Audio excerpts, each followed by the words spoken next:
Olá, seja bem-vindo! Está no ar o programa Mais Esportes e o convidado de hoje é o alpinista Rodrigo Raineri, o único brasileiro a guiar no projeto Sete Cumes, nas montanhas mais altas de cada continente. E já ele vai contar tudo pra gente dessas escaladas. Rodrigo, muito obrigado por aceitar o convite para essa entrevista. E alpinismo é um esporte individual ou tem toda uma equipe? Eu que agradeço o convite, Gabriel. Olá a todos. O alpinismo, de uma maneira geral, é um esporte de equipe, né? Raramente pratica-se sozinho, mas é possível também fazer algumas escaladas que nós chamamos de escalada solo. Só que aí já é um nível muito mais elevado, tanto de técnico quanto de comprometimento. Tá.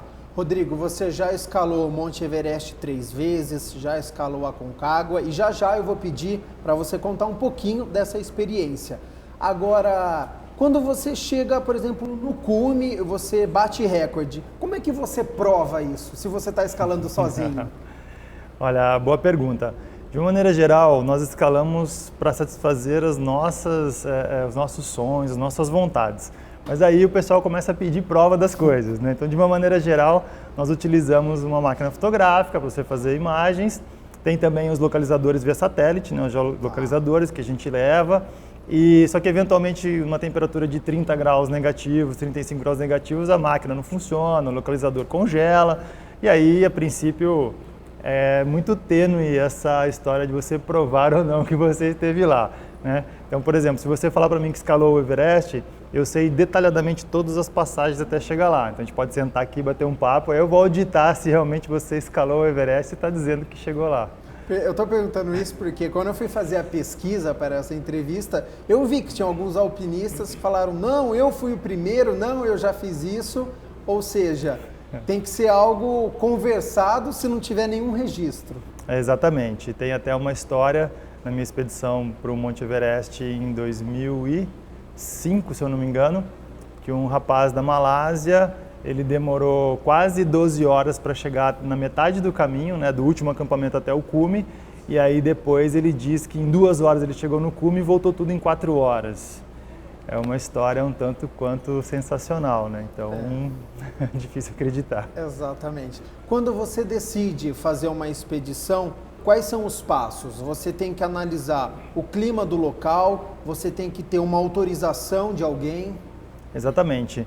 Primeiro, quando você define que quer fazer uma escalada, por exemplo, no Monte Everest. Lá é um parque nacional, tem que ter autorização. A autorização, né, o ticket, a entrada do parque custa $11 mil por alpinista. Não é uma coisa barata, você não pode chegar lá e sair subindo montanha. Então tem tudo uma série de burocracias, a parte de seguro, se você tem apoio, né, os cozinheiros, os carregadores, os sherpas, eles também têm que estar segurados, tem uma série de restrições. Se você vai, por exemplo, para uma montanha como o Mont Blanc, na França, você pode subir e descer a montanha sem pedir autorização para ninguém. Só que você é responsável pelos seus atos. Então, se você causar um acidente, se você se acidentar e precisar de um resgate, você vai pagar por isso. Então, depende muito de onde você vai, qual estilo que você vai fazer. Você precisa, sim, se planejar, ver qual a melhor época do ano. Eu, por exemplo, já escalei um Monte Aconcagua aqui na Argentina em pleno inverno. No verão, nós temos temperaturas de 25 graus abaixo de zero. No inverno eu não sei qual era a temperatura, porque o meu termômetro só marcava até menos 30, então estava abaixo dos 30 Caramba. negativos. E essa autorização para entrar no Aconcagua no inverno foi muito difícil a gente conseguir. Porque quando o diretor do parque te autoriza, a princípio ele tem uma certa responsabilidade sobre a sua expedição. Então eles até chegaram e falaram assim, Rodrigo, vai lá, né, e sobe a montanha, não conta nada para ninguém. Falando, olha, eu faço registro, a gente faz matéria, eu quero fazer tudo organizadinho, tudo certinho. Não dá para ser uma coisa escondida. Não dá para ser uma coisa que foi feita caixa 2, clandestino, né? Então, foi muito bacana e eu acredito que até hoje foi a única expedição Aconcagua invernal que foi autorizada pela direção do parque. Tá. Você utilizou aí 2 palavras que me deixou curioso, carregador e sherpas. Então, por exemplo, você está sozinho para escalar, você pode contratar alguém para subir com a sua mala, com a sua bolsa? E o que tem nessa mala quando vocês carregam? Então, depende de onde você está. Tá. No Alasca, por exemplo, na Antártica, não tem ninguém morando lá, não tem uma pessoa que você contrate para carregar suas coisas. No Alasca não é permitido isso. Se você for subir o Montanha Denali, você tem que carregar suas próprias coisas. Tá. Em alguns locais, como a face sul do Monte Aconcagua, Nenhuma pessoa, por dinheiro nenhum no mundo, vai carregar uma mochila para cima, porque lá é muito difícil, muito perigoso, cai em avalanches. Então é um mundo assim, a gente brinca que a montanha separa os homens, né, dos mortais e o Foz do Aconcagua separa os brutos dos homens, né? Assim, é uma coisa muito bruta. Um ambiente hostil. Um ambiente muito hostil que ninguém recebe para ir para lá, né? Já no Everest, em algumas outras montanhas, você tem uma população que mora ali no entorno e como a dificuldade técnica não é tanta e o perigo, né, de avalanche também não é tão grande, as pessoas trabalham e aí sim você pode contratá-las para carregar suas coisas. Tá. Né? Então, os Sherpas são uma população que vive do lado sul do Monte Everest, são muito fortes, né? São muito adaptados à altitude e esses caras conseguem carregar pesos assim descomunais. Os Sherpas hoje são chamados de os leões, os tigres da montanha, né? Eles que são os caras que ajudam as expedições a abastecerem os acampamentos 1, 2, 3 e 4 para que a gente consiga subir para o cume com mais segurança. Você gosta de quando tem carregador ou você gosta de ter o próprio material com você? Puxa, são dois estilos completamente diferentes, né? Um que é o estilo alpino, que é minimalista, é você, o seu parceiro e mais ninguém, como a Foz do Aconcagua, várias outras escaladas que eu fiz com o Vitor, aqui mesmo no Brasil, fiz algumas escaladas em rocha, onde você não contrata uma pessoa para levar suas coisas, né? E a escalada de expedição, que você tem apoio. As duas são muito bacanas. Quando eu estou trabalhando, levando clientes, né, como guia, eu prefiro ter apoio. É muito mais fácil, muito mais controlado, é muito melhor o sistema de gestão de segurança de uma expedição com carregadores, com guias locais. Eu sempre contrato guias locais quando é possível. Tá. Né? E você falou do peso descomunal. Quanto que tem de peso naquela mochila e o que vocês levam lá? Então, se nós formos escalar, por exemplo, no Alasca, tá. Se você diminuir tudo, a sua comida, a sua mochila for uma mochila bem leve, o seu saco de dormir, todas as suas coisas, né? Você tira até a etiqueta da camiseta para economizar peso. A gente, bem apertadinho, você vai levar aí 50 quilos, porque você não consegue carregar 50 quilos. Então, o que você faz? Você bota 20, 25 na mochila e aí põe um trenó, coloca o resto na mochila e vai puxando o trenó. Quando a mochila, a montanha fica muito íngreme, você não consegue mais puxar o trenó e carregar a mochila. Então você vai um pedaço, enterra e volta e dorme. No dia seguinte você desmonta o acampamento, passa por aquele depósito que você fez, confere se está tudo lá, vai lá na frente e monta o acampamento. Aí no terceiro dia você volta, pega tudo e vai de novo. Então são 3 dias para andar um.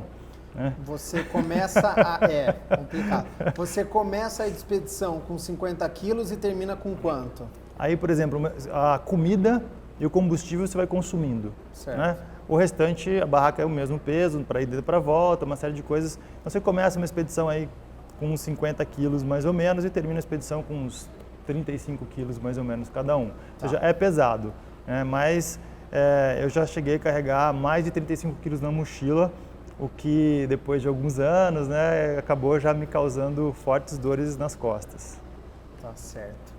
Rodrigo, é questão de sujeira. Já que você começa com 50, termina com 35, você vai se alimentando, tem aquelas reposições que você faz, vai deixando para o lado. Existe muita sujeira quando você vai fazer uma escalada? Então, a questão do lixo, cada ano que passa, ela fica mais complexa. A gente tem que administrar essa questão do lixo, né? A gente não pode sair por aí sujando o meio ambiente. Então, muitas expedições para alguns lugares como a Aconcagua, Everest, o próprio Denali, né, lá no Alasca, nós não podemos nem fazer o número 2, né? As fezes você tem que trazer de volta ou desprezar num lugar próprio para isso. Então você tem um saquinho, que dentro desse saquinho tem uma enzima, que ela reage com as fezes, ela fica seca, aí você fecha como se fosse um ziplock e aí joga dentro de um outro saco maior e tem que descer tudo. Tá. Né? Então, algumas montanhas que estavam muito mais sujas, como é o caso do Everest, com o passar dos anos, várias expedições foram feitas no intuito de limpar a montanha.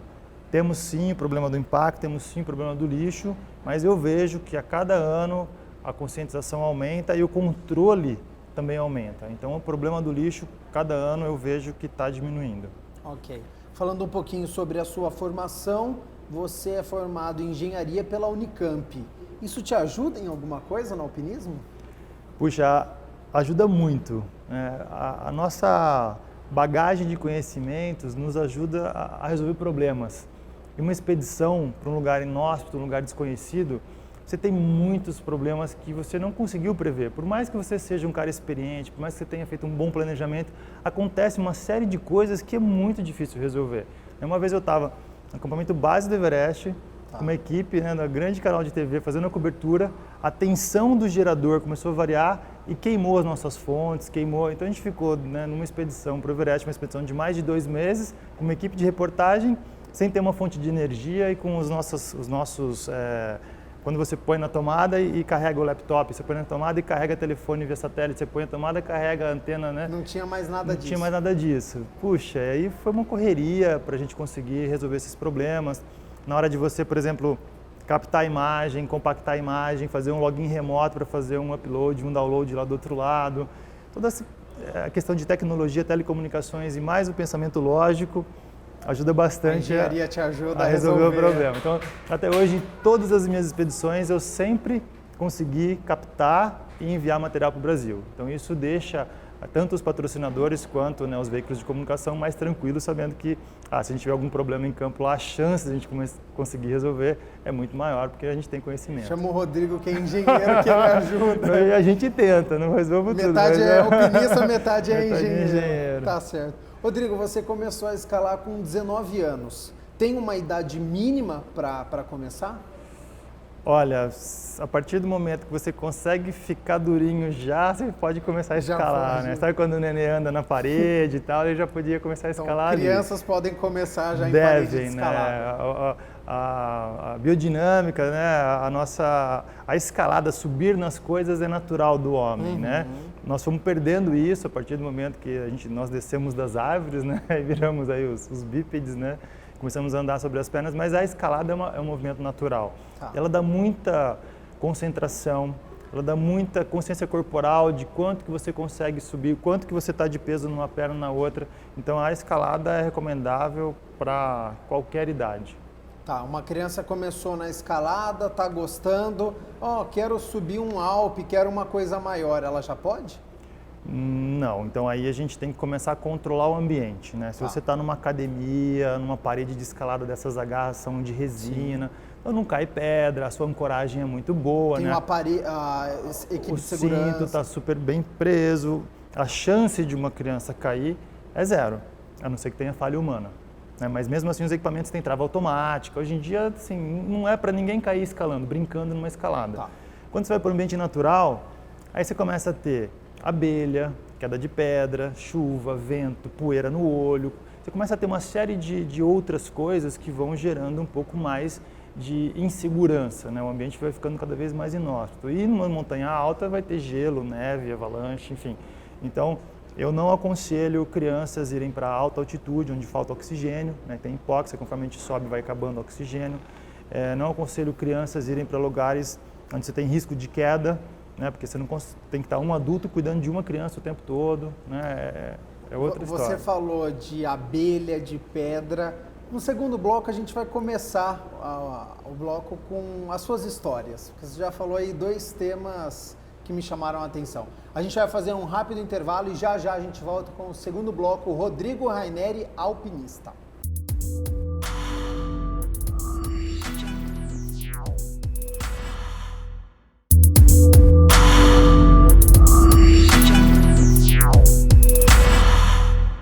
Voltamos com o programa Mais Esportes, este é o segundo bloco. Hoje eu estou recebendo o alpinista Rodrigo Raineri, ele que já escalou os 7 cumes de cada continente, as montanhas mais altas, e ele vai contar neste bloco aqui a sensação de poder chegar no cume ou a sensação de quase chegar, porque isso acontece também, né, Rodrigo? Mas antes de você contar dessa tomada de decisão de ter que voltar e não chegar ao topo, vamos para as histórias, né? Porque você falou aí de abelha, falou de pedra, e quando você vai para uma expedição, às vezes as pessoas, o helicóptero vai lá, deixa ele embaixo e ele começa a escalar, mas não é bem assim. Não, de jeito nenhum. Tem lugares que são muito difícil de acesso.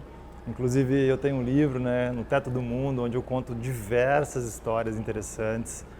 E tem uma história que eu acho bem bacana, quando um amigo meu, o cirurgião plástico, o Dr. Eduardo Kepke, né, e a doutora Anelisa Boscarioli me convidaram para guiar uma expedição. Rodrigo, monta uma expedição para o Carstens, que é uma pirâmide uma montanha de rocha lá na Oceania. Aí eu fui estudar o local e tal, no meio de uma floresta, estilo floresta amazônica. São 6 dias caminhando para você chegar no pé da montanha. Meu Deus, não voa helicóptero, né? Então, assim, se você tiver um apendicite no meio da selva, é o fim, cara. É o fim, assim, não, você está num lugar inóspito. E os seus guias da selva não tem uma trilha, você anda no meio do mato. São índios. Os caras que te fazem chegar de onde pousa o avião, um aeroportozinho, pista de terra, até o pé da montanha, são índios. E aí eles vão na frente, acham um caminho, faz uma fogueirinha, vê a fumaça, então a gente vai chegando na fumaça. Quando você está chegando nessa, já tem outra lá na frente, você vai seguindo a trilha dos índios. Caramba. Só que esses índios lá na Papua, eles são canibais. Ah, que fácil. É uma convivência tranquila, então. E ninguém fala uma palavra de inglês, de espanhol, de português, a comunicação de francês. A comunicação é por gestos. Assim, então eu perguntava para o chefe da tribo, para o Granos, né, como é que seria o caminho. Então ele fazia assim, ó, subindo, aí descia o segundo vale, aí subia de novo, aí virava o outro vale, aí dormia. Aí o segundo dia, aí ele ia apontando para mim como seria o caminho. É uma coisa assim do outro mundo. E lá a brincadeira deles era pegar o facão deles, colocar no nosso pescoço, te abraçar e dançar. Com o facão no pescoço, com a espingarda na cabeça. E é uma brincadeira. Com a gente foi só de brincadeira, né? Mas aí você pensa, puxa, a relação que esses caras têm com a vida é diferente da nossa, né? Com certeza. Aí eu te faço uma pergunta agora. Quem que é a melhor equipe para te proteger de uma tribo de índio canibal no meio de uma floresta? Eles próprios. Uma outra tribo. Então, assim, apesar de serem pessoas completamente diferentes de nós, se tiver uma relação bacana e de confiança, esses caras, né, é que nos deram a oportunidade de escalar a pirâmide de Carstens. E nesse mundo tão tecnológico que a gente vive, Rodrigo, vocês, para chegarem lá, vocês dependem apenas da confiança deles, porque não tem um caminho, não tem um trajeto, é uma floresta, é uma coisa assim pré-histórica, mas eu acho que te dá uma experiência fantástica, né? É uma coisa, como você falou, é pré-histórico, assim, a relação com eles, de você não conseguir conversar, né? Não tem linguagem verbal, são só gestos. Eu era o chefe, né, dos alpinistas, dos turistas, dos brancos, sei lá como é que seria, da gente, né, do nosso grupo, e ele era o chefe dos índios, e teve um dia que ele chegou e me deu um abraço, me apertou forte, né, aí eu pensei, puxa, e agora? Se eu apertar ele muito forte, ele pode achar que eu estou querendo duelar com ele. Exato. E se eu não apertar ele vai achar que eu sou frouxo. O que eu faço? Isso assim, muito rápido, né? Aí eu falei, eu prefiro que ele ache que eu estou querendo duelar do que ele ache que eu sou frouxo aqui no meio da floresta. Cara, eu dei um apertão nesse índio, cara, mas eu puxei ele. Sabe quando eu fiz toda a força que eu tinha ali, cara, o índio olhou pra mim assim, eu falei, e agora? Ele sorriu. Aí você ganhou já. Então ele falou, pô, o cara não é frouxo, né? Então é uma coisa muito primitiva mesmo, de medir esforços, de olhar olho no olho, o negócio é muito bacana, é muito diferente. É uma experiência que só vivendo para conseguir entender. Quando você está escalando e está naquele ambiente inóspito, você está em dificuldade, é mais ou menos isso? Você está medindo o seu esforço até onde eu posso chegar? Esse é o seu objetivo? Exatamente. O alpinista, ele escolhe a montanha, ele escolhe a época do ano, ele escolhe a rota, ele escolhe se ele quer apoio ou não, né? Se ele quer algum carregador, um cozinheiro. Então você dimensiona o seu desafio de acordo com a sua competência técnica, física e mental, né? Então, quando você está lá escalando a montanha, é uma superação, é uma peregrinação interior. É você, 5 horas da manhã, o sol ainda não nasceu, está 30 graus abaixo de zero, vento 50 por hora, você congelando, a boca congelando e tal, você fala, o que eu estou fazendo aqui, né? Você chega a pensar isso? Chega, claro. Todo mundo é humano, todo mundo se cansa, então você se pergunta, né? Mas aí quando você tem um objetivo muito claro, né, quando você sabe onde você quer chegar, quando você gosta do que você está fazendo, nesse momento que é a diferença entre quem consegue se superar, né, e quem consegue e quem acaba desistindo. Então, eu acho que perseverança. É legal a gente falar isso pro pessoal de casa, porque às vezes o objetivo não é chegar no cume. É mais ou menos por aí? Ou sempre é chegar no topo? O seu objetivo sempre é chegar no ponto mais alto? Eu diria que o objetivo é viver experiências diferentes fora de casa, né? O cume é um dos indicadores de sucesso, mas várias e várias expedições a gente vai, não chega no cume e volta satisfeito. né? As experiências, as histórias, é um estilo de vida, né? Estar na montanha, estar no meio ambiente, é ter esse contato com essas tribos, com outros povos, o budismo, o hinduísmo, é uma coisa assim, sabe? Animais, flores, plantas, é tudo muito diferente. Então, é muito mais um estilo de vida de exploração. E aí vem a parte de você se desafiar para conseguir chegar no cume, né, do que o crédito do cume em si, né? Então, que você fala, recordista brasileiro, por isso, por aquilo, na verdade é bacana, patrocinador gosta, a imprensa gosta, mas pra gente, assim, puxa, quantas expedições eu já fui, o que eu vou fazer esse ano? A história que eu tenho para contar é muito maior do que esse recorde que eu bati. Exato. O recorde te dá o reconhecimento, né? Mas a história é o que faz, o que nos move. Entendi. E, por exemplo, eu já vi você dando entrevista falando que você ficou a poucos metros do cume e teve que voltar. É uma tarefa muito difícil para você ter que fazer isso? É, muito difícil. É muito difícil. É tão difícil que até já estudaram um fenômeno que acontece, que em inglês eles deram o nome de Summit Fever, que seria febre de cume. Ou seja, quando você está tão próximo do seu objetivo, você já sofreu tanto, você já treinou, você ficou longe das pessoas que você ama, você passou fome, você estava passando frio, você dormiu mal, tal. Você está tão perto de atingir seu objetivo que há uma inversão de valores e chegar lá pode ser mais importante, às vezes, até do que sua própria vida, né? Então, se tomar uma decisão muito próximo de resolver, entre aspas, um desafio, uma decisão de voltar e começar tudo de novo daqui a um ano, cara, é uma decisão muito difícil. É porque você está lidando com a vida, é por causa disso. As condições não estão apropriadas para você chegar ao topo, é isso? Exatamente, né? Se você tem alguma dúvida, né, não ultrapasse, né? Você está lá na estrada, saiu para ultrapassar, o carro está vindo, tem certeza que dá, você vai. Se você não tiver certeza, cara, não ultrapasse. Se tendo certeza, você já está correndo risco. Né? Na escalada é a mesma coisa. Então, se você não tem certeza, cara, qualquer dúvida, volta, dá um passo atrás, para conseguir dar 2, 3, 4, 5 para frente. Se a gente puder fazer uma estatística, o que é mais importante? A técnica, o seu físico ou o seu mental? Olha, eu diria que numa grande montanha é 1/3, 1/3, 1/3. São iguais, a proporção é igual para as três. Já tiveram um estudo sobre isso, inclusive, e talvez por isso até que eu goste tanto das grandes expedições, porque você tem um planejamento, né, que é uma coisa de organizar tudo e tal, muita coisa, e aí você tem a parte técnica, a parte física e a parte mental. Não adianta você ser muito forte, se você não souber andar direito, se equilibrar, você vai gastar energia, não chega. Não adianta você ser forte e souber se equilibrar, mas sua cabeça não está legal, você não vai aguentar 2 meses de privações. Então tem que estar tudo muito bem entrosado. Quais são os 7 cumes mais altos de cada continente que você alcançou? Então, na América do Norte, no Alasca, o Denali. Na América do Sul, o Aconcagua, na Argentina. Na África, o Kilimanjaro. Na Tanzânia, na Europa é o Monte Elbrus, na Rússia, na Ásia é o Monte Everest, né, entre o Nepal e a China, na Oceania a Pirâmide Carstens, na Indonésia, né, saindo de Bali, mais 3 horas de avião, e na Antártica o Monte Vinson. Você pretende, mais uma vez, em algum desses montes? Então, eu tenho um projeto ainda que não foi finalizado, que seria descer o Everest voando de parapente, né?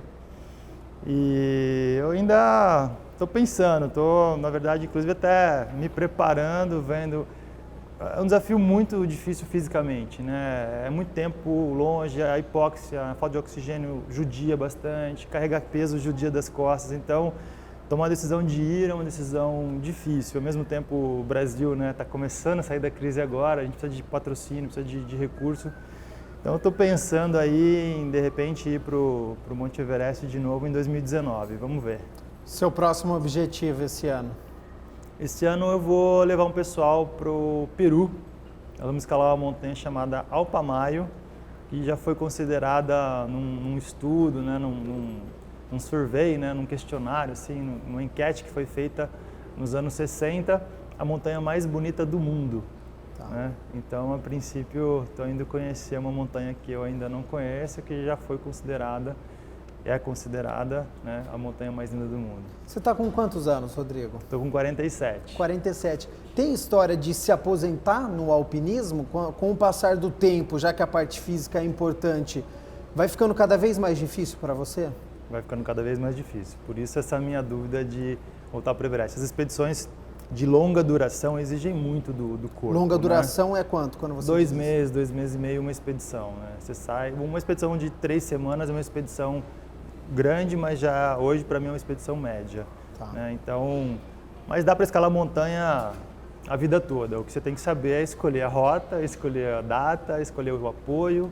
Né? Não dá para você querer com 60 anos escalar fácil do Monte Aconcagua, né?